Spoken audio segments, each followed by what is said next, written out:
ಒಂದು ಇಂಚು ಅರ್ಧ ಇಂಚು ನೀರಿಲ್ಲ, ಕಾಲಿಗೆ ಫುಲ್ ಡ್ರೈ. ಈ ಪ್ರೀತಿಗಾಗಿ ಚಪ್ಪಾಳೆಗಾಗಿ ಅಭಿಮಾನಕ್ಕಾಗಿ ಕನಸು ಕಂಡೆ ನಾನು, ಕನಸುಗಾರ ನಾನು.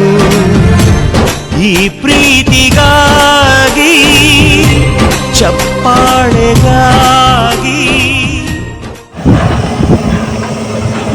ಕೊಡಗಿನ ತಾಲೂಕು ತುಮಕೂರು ಜಿಲ್ಲೆ ಕೊಳಲ ಹೋಬಳಿ ಎಲ್ಲ 3 ಪಾಯಿಂಟ್ ಮಾಡಿ ಕೊಡ್ತಿದ್ದೆ, ಎಲ್ಲ ಡ್ರೈ ಆಗಿದ್ವು. ಮತ್ತೆ ಇವರು ಜೇಲಿಸ್ಟು ದರ್ಶನ್ ಅವರು ಬಂದು ಡ್ರೈ ಏರಿಯಾದಲ್ಲಿ ನೀರು ತಕ್ಕೊಟ್ಟಿದ್ದಾರೆ. ತುಂಬ ಧನ್ಯವಾದಗಳು ನಮ್ಮ ಕಡೆಯಿಂದ, ತುಂಬ ಥ್ಯಾಂಕ್ಸ್. ಅಭಿಮಾನಕ್ಕಾಗಿ ಕನಸು ಕಂಡೆ ನಾನು, ಕನಸುಗಾರ.